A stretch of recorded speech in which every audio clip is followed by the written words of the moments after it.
Nunca pensé que mi vida iba a cambiar por una copa de vino. Y menos por una que no me tomé yo.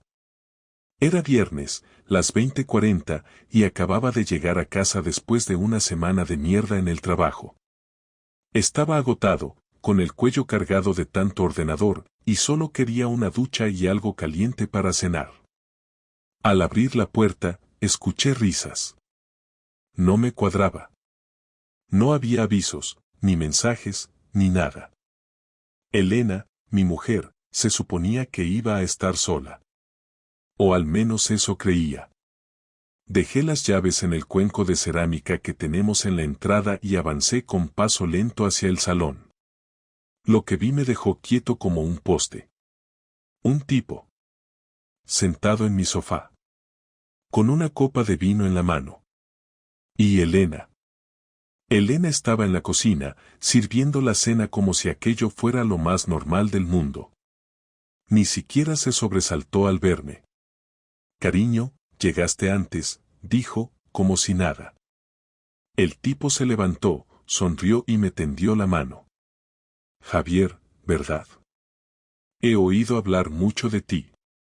Soy Tomás, compañero de Elena en el centro. ¿Compañero? No entendía una mierda. ¿Por qué estaba ese tío en mi casa? ¿Por qué tenía esa confianza? ¿Por qué sabía mi nombre? Me tragué las ganas de mandarlo a la mierda ahí mismo. Solo dije ajá y le di la mano. Fría. Demasiado firme. Esa clase de apretón que da alguien que quiere medirte. Me fui al baño sin decir más. Necesitaba respirar. En cuanto cerré la puerta, me apoyé contra ella. Algo no cuadraba. No era celos. No soy ese tipo de hombre. Pero había algo en la forma en que ella lo miraba. Una risa suave que no usaba conmigo desde hacía meses. Una confianza que no me sonaba. Como si fuera rutina. Como si él ya hubiera estado allí antes. Cuando volví al salón, el tipo se iba. Se despidieron como si nada. Elena lo acompañó a la puerta. Le dio un abrazo. Uno largo.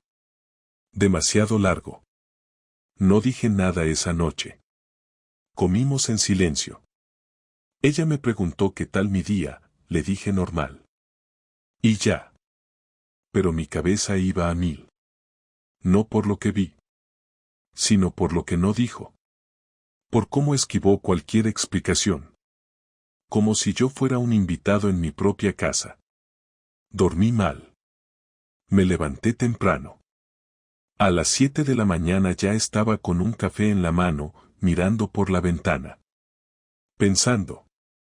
Ese fue el momento exacto en que empecé a sospechar que mi vida no era lo que creía. Y lo peor es que ya no podía volver a la versión anterior. Ya no podía hacer como que no pasó nada. A partir de ahí, todo fue cuesta abajo. Pasé el sábado entero actuando como si todo estuviera bien, pero por dentro ya no estaba en paz. No podía quitarme la imagen de ese tipo en mi casa, de su sonrisa como si tuviera derecho a estar ahí, de cómo ella lo trataba con una familiaridad que yo no recibía desde hace tiempo. Intenté razonar conmigo mismo. Intenté convencerme de que estaba exagerando, que solo era un compañero de trabajo que se pasó a dejar algo o a charlar. Pero cuando se lo pregunté directamente a Elena, cuando usé ese tono tranquilo que se supone que ayuda a obtener respuestas sinceras, lo que recibí fue una explicación demasiado simple, demasiado limpia. Dijo que Tomás le había acompañado a casa porque venían del mismo evento del centro donde ella trabajaba, que se había olvidado el paraguas en su despacho el día anterior, y que al pasar a recogerlo él le ofreció acercarla porque llovía. No estaba lloviendo. Ni una sola gota. Lo sabía porque había salido de la oficina mirando el cielo despejado, con el sol de invierno bajando lento. No la confronté en ese momento. Solo asentí. Pero me guardé ese dato. No lo iba a dejar pasar. El domingo me ofrecía pasar por su trabajo a dejarle unas carpetas que, según ella, se le habían olvidado en casa. Aceptó sin problemas. No parecía tener miedo. Eso fue lo que más me molestó. Esa calma con la que mentía, como si supiera que yo no iba a rascar mucho más. Fui por la tarde, media hora antes de la hora en la que normalmente salía. El centro estaba abierto, había movimiento. Entré como quien no quiere la cosa, saludé a la recepcionista, le dije que solo iba a dejarle unos papeles a mi mujer. Subí al segundo piso. Y ahí estaba él. Tomás. Sentado en una sala con el portátil abierto, el teléfono en la oreja y la chaqueta colgada del respaldo. Se levantó al verme. Otra vez esa sonrisa. Pero esta vez, más controlada. Como si supiera que yo no había ido solo a entregar papeles. Me saludó con un hola, Javier, qué sorpresa, y antes de que pudiera decirle nada, Elena apareció desde la puerta del despacho al fondo. Caminó rápido hacia mí, casi como si quisiera evitar que dijéramos algo más. Tomó las carpetas, me dio un beso en la mejilla y dijo, gracias, cariño. No hacía falta que vinieras, de verdad. No respondí. Me limité a mirarla a los ojos. Y vi algo. No miedo. Tampoco culpa. Vi una incomodidad. Como si mi presencia hubiera sido un error logístico, no un problema moral. No dije nada. Me di media vuelta y me fui. A partir de ese día, empecé a observar todo. Cada movimiento, cada llamada, cada frase que antes habría pasado desapercibida. Dejé de buscar tranquilidad y empecé a buscar fisuras. No porque quisiera encontrar algo, sino porque ya no podía hacer otra cosa. Me había convertido en un tipo desconfiado, no por elección, sino por instinto. Y en menos de una semana, una de esas fisuras se abrió por completo. Un jueves por la noche, mientras ella se duchaba, el fijo sonó. Nadie llama al fijo en 2026, salvo su madre o alguna clínica con la que yo no tengo nada que ver. Pero esa vez no era ni su madre ni una clínica. Era una voz de hombre, de unos 30 y pico, preguntando por Elena. Pregunté quién llamaba y colgó. No me hizo falta ser un genio para entender que eso no era una llamada inocente. Esa noche me acosté sin decirle nada. Ella salió de la ducha, se puso su pijama habitual, se metió en la cama y me deseó buenas noches. Ni un comentario sobre el teléfono. Ni una pregunta. Nada. O no lo oyó, lo cual dudo, o se hizo la dormida. Lo más probable, sabía perfectamente quién era y decidió hacer como que no pasaba nada. Lo que hice después no fue muy elegante, lo reconozco, pero a estas alturas la dignidad ya no era mi prioridad. Revisé su agenda del trabajo.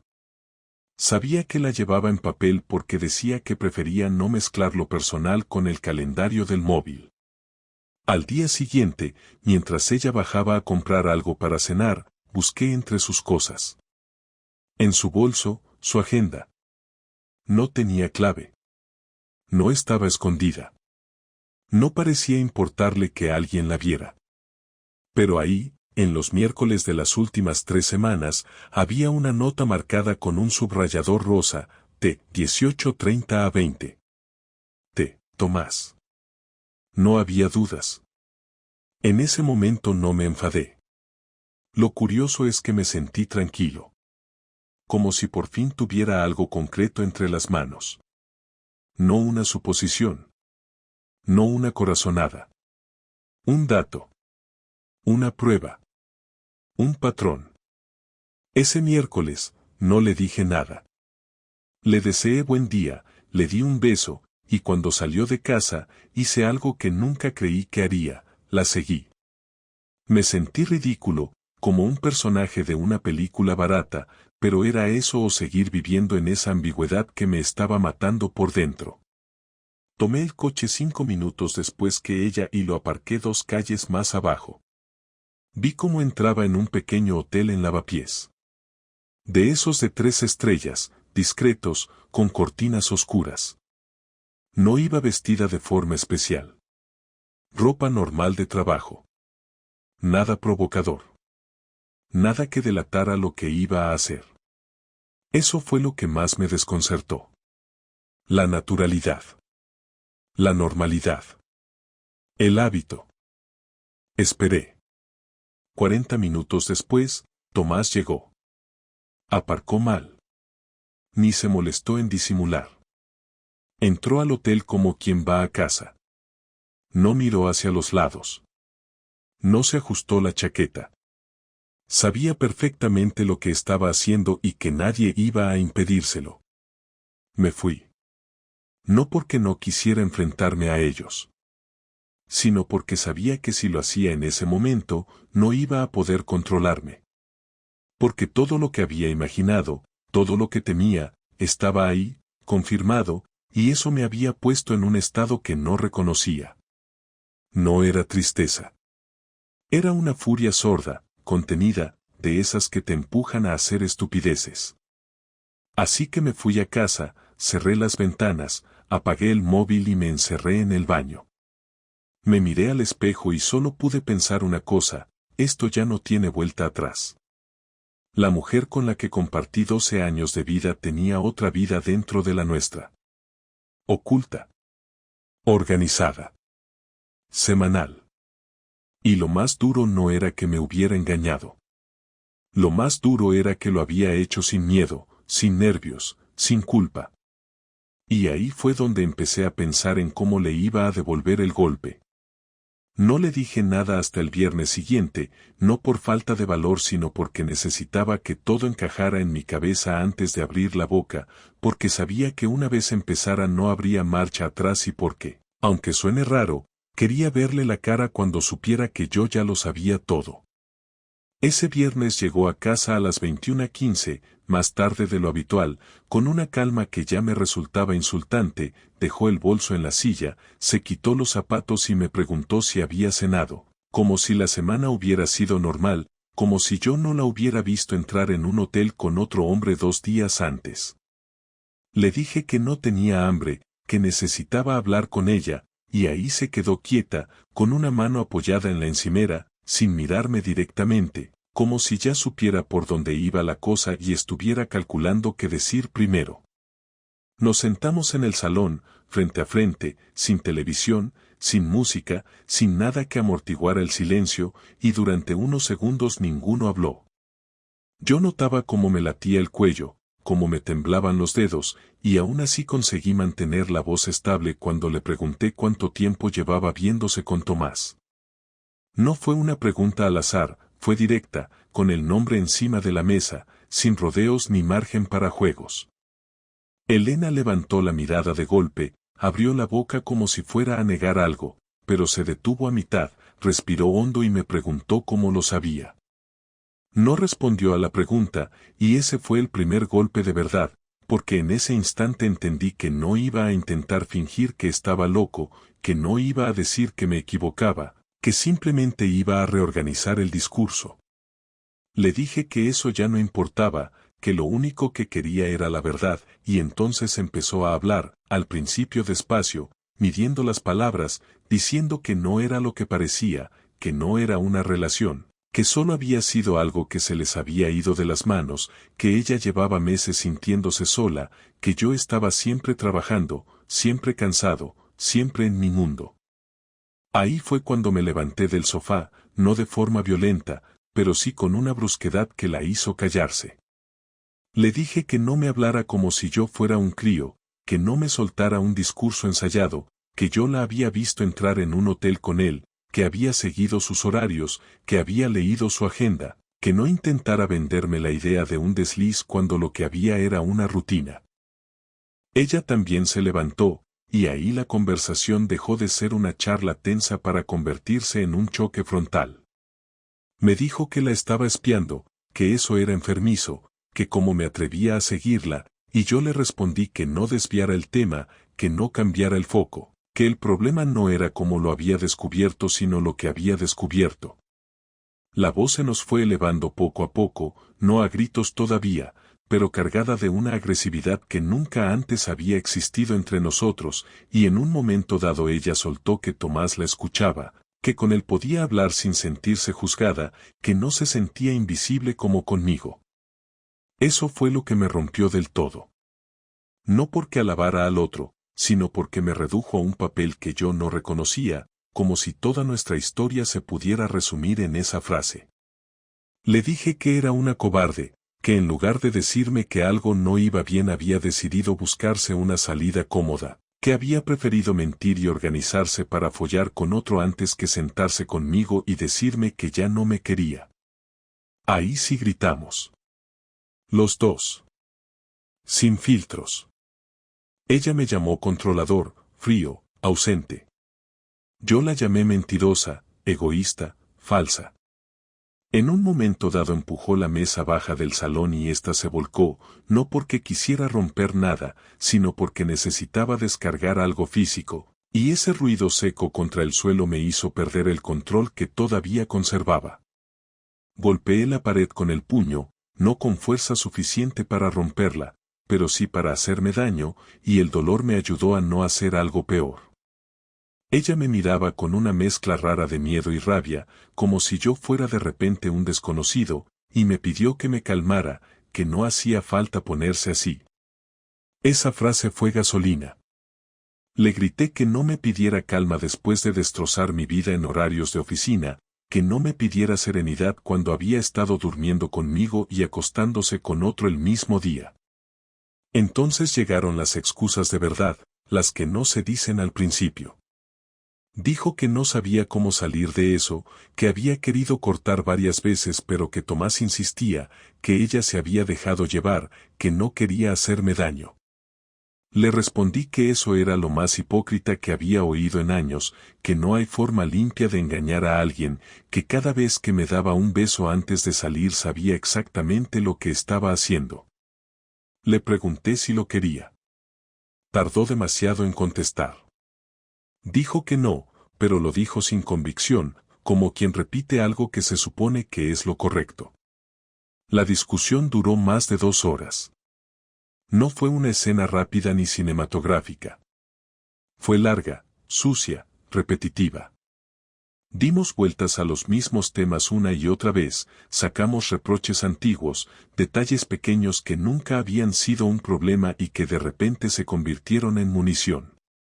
En un momento dado me dijo que quizá necesitábamos tiempo, que quizá lo mejor era separarnos un poco para pensar, y yo me reí, no por gracia sino por incredulidad, y le dije que el tiempo ya se lo había tomado ella, que ahora me tocaba a mí decidir. Cuando por fin se hizo el silencio, los dos estábamos agotados. Ella se sentó en el suelo, apoyada en el sofá, con la cara entre las manos. Yo me quedé de pie, mirando el salón desordenado, la mesa volcada, el cojín en el suelo, y sentí una calma extraña, no alivio, sino una especie de vacío ordenado. Le dije que esa noche dormiría en el cuarto de invitados, que no quería tocarla, que no quería compartir espacio con alguien a quien ya no reconocía. No me respondió. Asintió despacio. Antes de irme, le dije algo más, sin levantar la voz, sin rabia, con una frialdad que me sorprendió incluso a mí. Le dije que lo que había hecho no iba a quedar ahí, que no pensara que todo se reducía a una discusión, que había consecuencias y que ella todavía no sabía cuáles. Levantó la cabeza y me preguntó a qué me refería. No le contesté.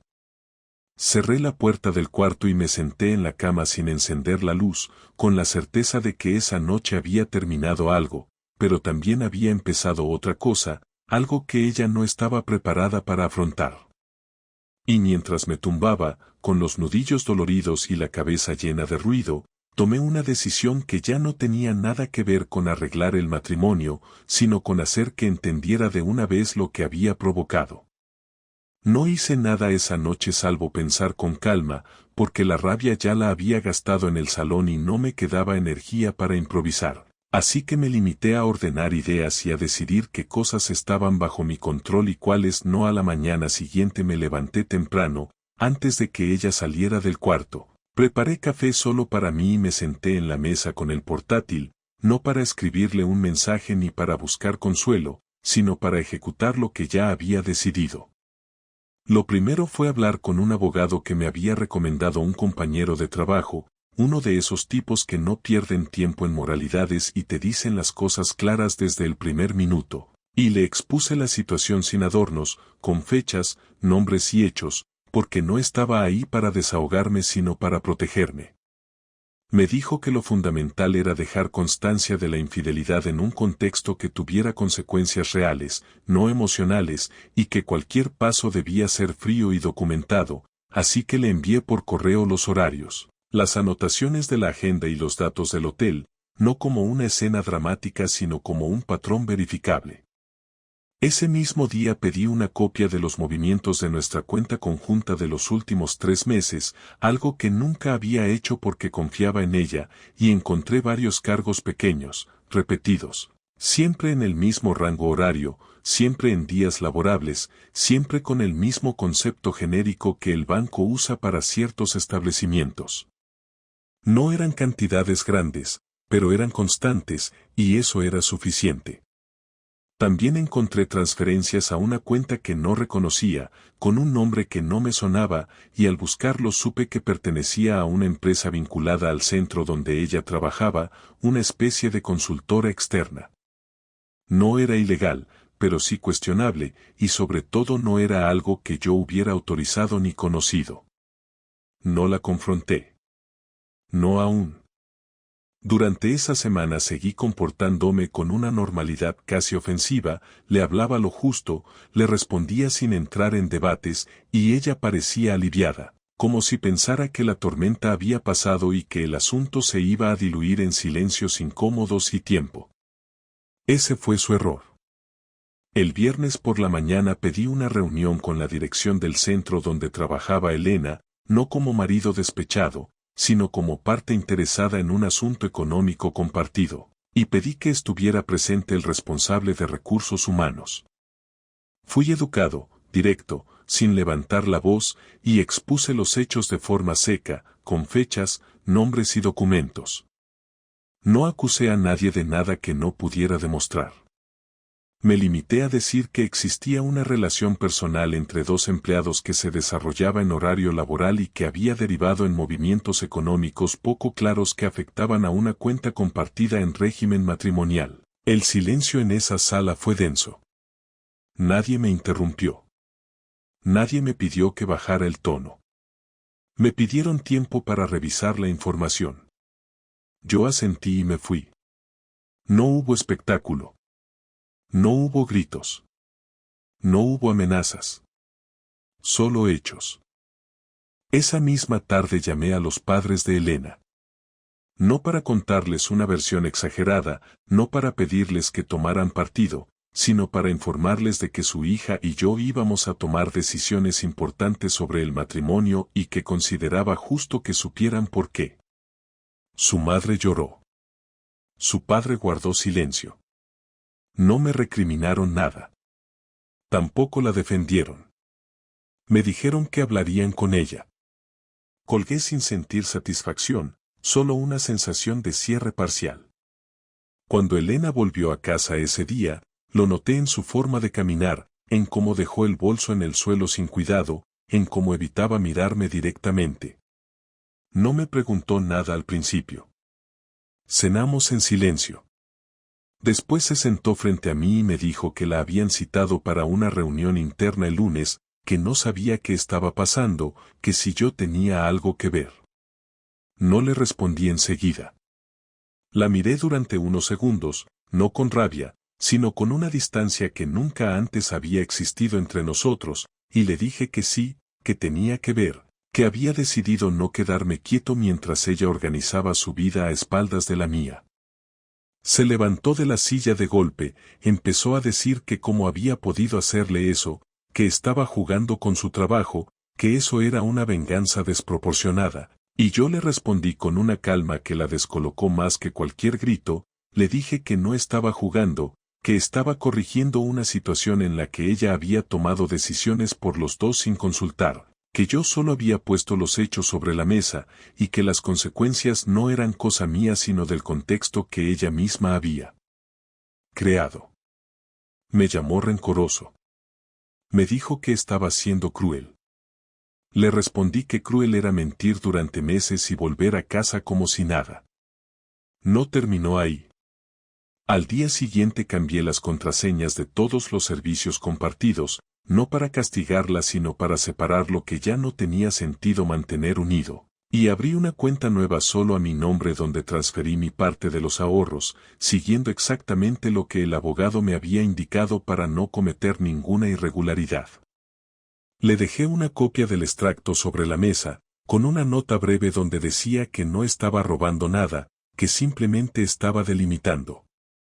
Ella rompió el papel y me gritó que eso no se hacía así, que las cosas se hablaban. No contesté. Ya habíamos hablado. Durante horas. Durante años. El lunes por la tarde recibió una llamada. La escuché desde el cuarto contiguo. No entendí todas las palabras, pero sí el tono. Serio. Profesional. Cortante. Cuando colgó, entró en la habitación donde yo estaba y me dijo que habían abierto un proceso interno, que Tomás había sido suspendido de empleo de forma cautelar, que a ella le habían pedido explicaciones y que la situación era complicada. No gritó. No lloró. Estaba pálida.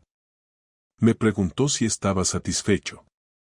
Le dije que no se trataba de satisfacción, que se trataba de consecuencias, y que eso era algo que ella había decidido ignorar cuando creyó que podía tenerlo todo sin perder nada. Esa noche durmió mal. Yo también. Pero por primera vez desde que todo empezó, no me sentí perdido. No había ganado nada. No había recuperado nada. Pero había dejado de ser el espectador pasivo de una historia que otros estaban escribiendo por mí. Y aunque sabía que esto no era el final, también sabía que ya no estaba dispuesto a ceder ni un centímetro más de mi vida para sostener una mentira que no me pertenecía. Cuando me acosté, con la luz apagada y la casa en silencio, pensé que la venganza no había sido un acto impulsivo ni una escena grandilocuente, sino una serie de decisiones firmes, legales y visibles que obligaban a todos a asumir lo que había pasado. Y en ese momento entendí que, pasara lo que pasara después, ella ya no podría fingir que nada tenía consecuencias. La tensión en la casa era constante, no por gritos o discusiones diarias sino por el silencio seco, por la forma en que evitábamos cruzarnos en el pasillo, por cómo cada gesto cotidiano había perdido cualquier rastro de familiaridad. Elena pasaba más tiempo fuera, decía que estaba intentando ordenar las cosas en el trabajo, que necesitaba espacio para pensar, que todo esto la había desbordado, como si la situación fuera algo que le había caído encima sin que tuviera responsabilidad alguna. Yo no le respondía, no porque no tuviera nada que decir, sino porque no pensaba seguir participando en su teatro. Sabía que no estaba yendo a ningún sitio para arreglar nada, que simplemente necesitaba desaparecer unas horas y fingir que aún tenía control sobre algo.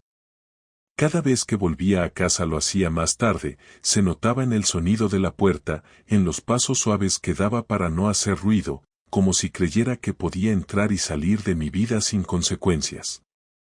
No le preguntaba dónde había estado, no le pedía explicaciones, porque ya no necesitaba respuestas, solo quería que llegara el momento de dejar todo atrás de manera oficial.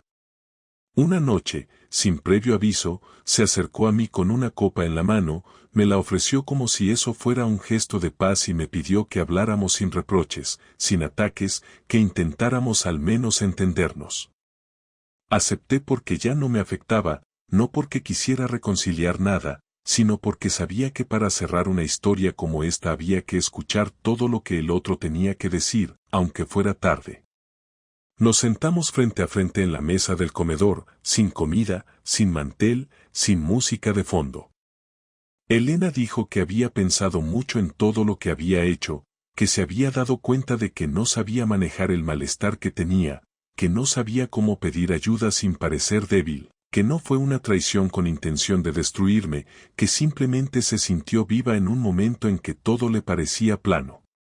Le respondí que no necesitaba justificaciones emocionales, que lo que hizo no fue un error sino una cadena de decisiones voluntarias, que cada una de esas veces que se vio con Tomás había sido consciente de lo que dejaba atrás por lo que iba a buscar, que no me interesaba si se sintió viva, porque yo había estado vivo todo el tiempo, aguantando una relación que ya estaba rota sin saberlo. Ella se quedó en silencio unos segundos, luego dijo que si pudiera volver atrás haría las cosas de otra manera, que nunca imaginó que llegaría a este punto, que se sentía sola aunque yo estuviera ahí. Le pregunté si seguía viéndose con él. Bajó la mirada y dijo que no, que desde que la dirección del centro la había citado no había vuelto a tener contacto, que incluso él había intentado llamarla pero no le había contestado. No le creí, no porque pensara que me estaba mintiendo en ese momento, sino porque ya no podía dar por válido nada de lo que saliera de su boca. Le dije que no importaba, que lo que había pasado ya no se podía borrar, que yo no quería vivir en esa dinámica de vigilancia y sospecha, que no pensaba perdonar nada, no porque no pudiera, sino porque no quería.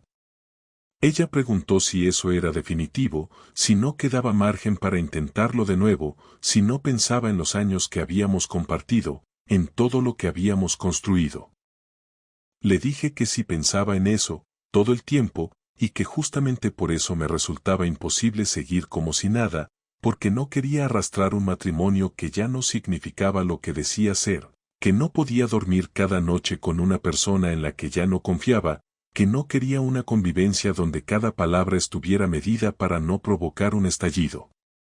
Le dejé claro que no le deseaba mal, que no la odiaba, pero que la relación había terminado, que ahora lo único que quedaba era cerrar todo con el menor daño posible. En ese momento ella se rompió. No fue una escena dramática. No hubo lágrimas teatrales ni súplicas vacías. Solo bajó la cabeza y dijo que entonces era mejor que se fuera unos días, que necesitaba pensar en cómo reorganizar su vida, que buscaría dónde quedarse y que hablaríamos en una semana para ver cómo seguíamos. Asentí. No intenté detenerla. No le pregunté dónde iba a dormir ni si necesitaba ayuda para hacer la maleta. Sabía que era lo que tenía que pasar. Esa noche durmió en el sofá, no por falta de espacio sino porque ni ella se atrevió a meterse en la cama que ya no le pertenecía. Al día siguiente se fue por la mañana temprano, sin hacer ruido, y dejó una nota que simplemente decía, necesito respirar, volveré cuando sepas cómo quieres seguir. No respondí a esa nota. En su lugar, llamé al abogado, le pedí que comenzara el proceso formal de separación, que iniciara los trámites y que me informara de cada paso. Le dije que quería que todo fuera claro, sin vueltas, que no iba a aceptar condiciones ambiguas ni periodos de prueba. Me explicó el procedimiento, las posibles complicaciones, el reparto de bienes, y acordamos una cita para la semana siguiente. También hablé con mi jefe y le pedí una semana de trabajo remoto. No quería cruzarme con nadie, no quería tener que fingir buen humor en la oficina. Necesitaba tiempo para ordenar mis propios planes, para empezar a rehacer una rutina sin ella. Durante esos días limpié la casa a fondo, tiré cosas que no tenían sentido conservar, objetos compartidos que ahora solo me resultaban incómodos, fotografías, recuerdos de viajes, regalos que ya no me decían nada. No fue un acto impulsivo ni emocional. Fue una limpieza práctica. Quería que el espacio empezara a parecer mío otra vez.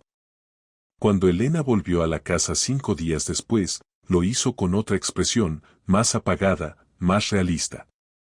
Entró, dejó su bolso en el suelo, y antes de decir nada me preguntó si ya había tomado una decisión.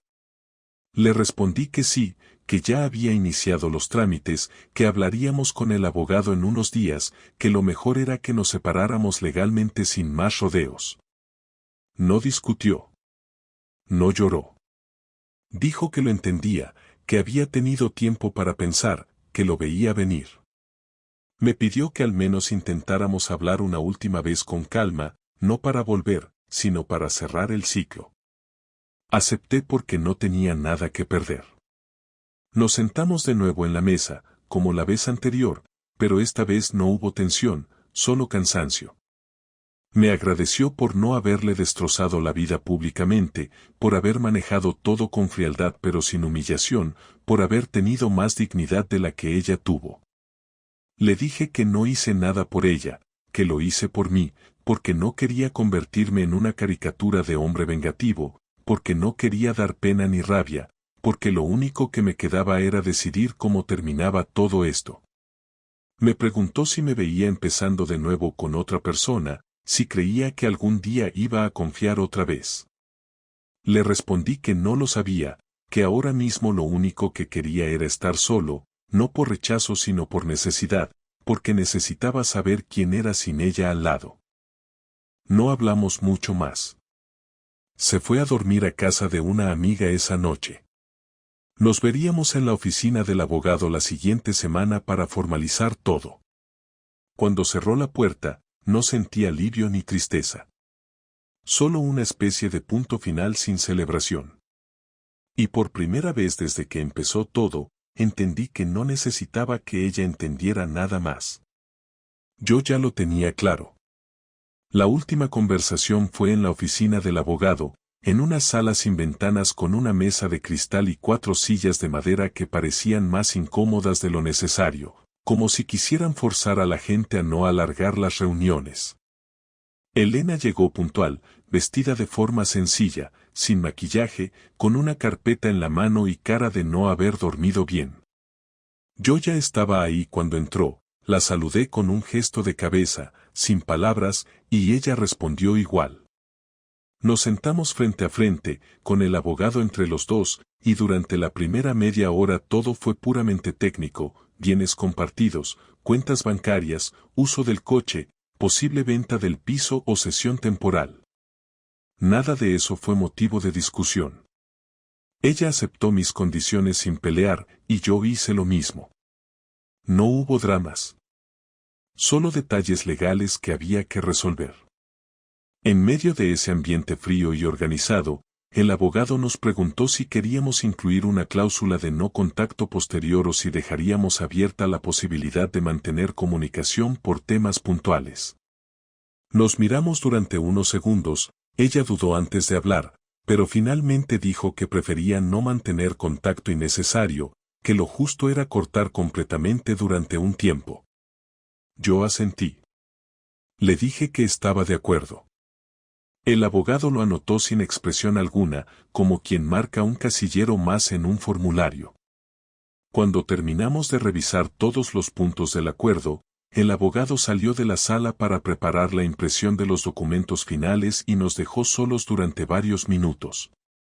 Al principio no dijimos nada, pero luego ella habló. Me miró fijamente, sin sonreír, y me dijo que sabía que yo no iba a perdonarla nunca, que entendía que ya no había respeto entre nosotros, pero que aún así quería dejar claro que nunca me odió, que nunca quiso destruir nuestra vida. Le respondí que no necesitaba que lo jurara, que lo sabía, pero que eso no cambiaba nada, que el daño estaba hecho y que no me interesaba si lo hizo con odio, con torpeza o con deseo de escapar, que al final del día las consecuencias eran las mismas. Me preguntó si en algún momento después de descubrirlo pensé en perdonarla, aunque fuera como una opción lejana.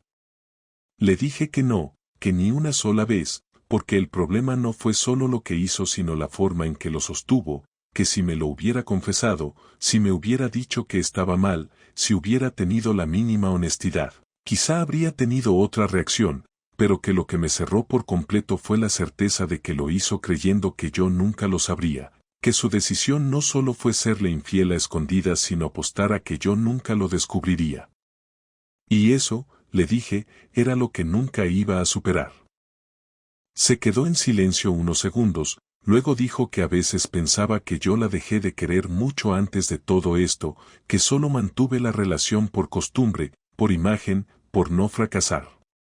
Le respondí que no era cierto, que si la dejé de querer fue después de verla acostarse con otro sin remordimiento, no antes, que si durante años estuve en esa casa trabajando, cocinando, cuidando lo que había que cuidar, no fue por rutina, fue porque creía que estábamos construyendo algo juntos, y que si ella no lo sintió así, entonces el problema era de los dos, pero que la traición fue solo suya. No negó nada. Solo bajó la mirada. Me dijo que había perdido todo, que lo sabía, que ni siquiera quería recuperar lo que teníamos, porque ya entendía que era imposible. Me pidió que si alguna vez nos cruzábamos por la calle, no fingiera que no me acordaba de ella, que no la ignorara como si no hubiéramos compartido una vida. Le dije que no tenía intención de hacer teatro, que si alguna vez la veía no iba a fingir nada, pero que no iba a acercarme a preguntarle cómo estaba ni a revivir lo que ya estaba muerto. Cuando el abogado volvió con los papeles, firmamos sin más palabras. Ella tomó su copia, la guardó en su bolso, se levantó y me dijo adiós sin afecto pero sin hostilidad. Le respondí igual. La vi salir por la puerta sin mirar atrás, y en ese instante sentí un cierre real. No una liberación, no una sensación de victoria ni de alivio, sino el final administrativo de algo que ya estaba roto desde antes. No sentí nada fuerte. Solo una confirmación de lo que ya era evidente. Durante las semanas siguientes me enfoqué en recuperar mi rutina, en hacer que la casa empezara a parecer un lugar habitable de nuevo, en dejar de responder preguntas de amigos y familiares con evasivas, y en construir una normalidad donde ella no existía más que como un dato del pasado. Vendí el coche compartido, cambié el contrato de la hipoteca a mi nombre y empecé a mover cosas dentro del piso, no porque fuera necesario, sino porque necesitaba que el espacio tuviera una lógica distinta. Nadie vino a ayudarme. No lo quise. No pedí consejo. No publiqué frases sobre superación ni compartí indirectas en redes sociales. No necesitaba que el mundo supiera lo que me pasó. Me bastaba con no volver a repetirlo. Pasaron 2 meses desde la firma del divorcio y un día recibí un mensaje suyo, el primero desde entonces. Decía que necesitaba pasar por casa a recoger algunas cajas con libros que había olvidado, que no quería molestar, que avisaría con antelación. Le respondí que dejara claro qué día y a qué hora.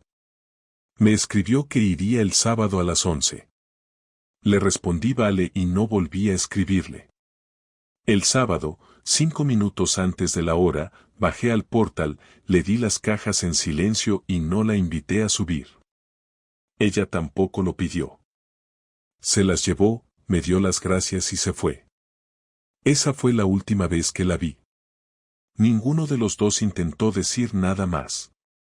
Ahora han pasado varios meses más. La vida se ha estabilizado.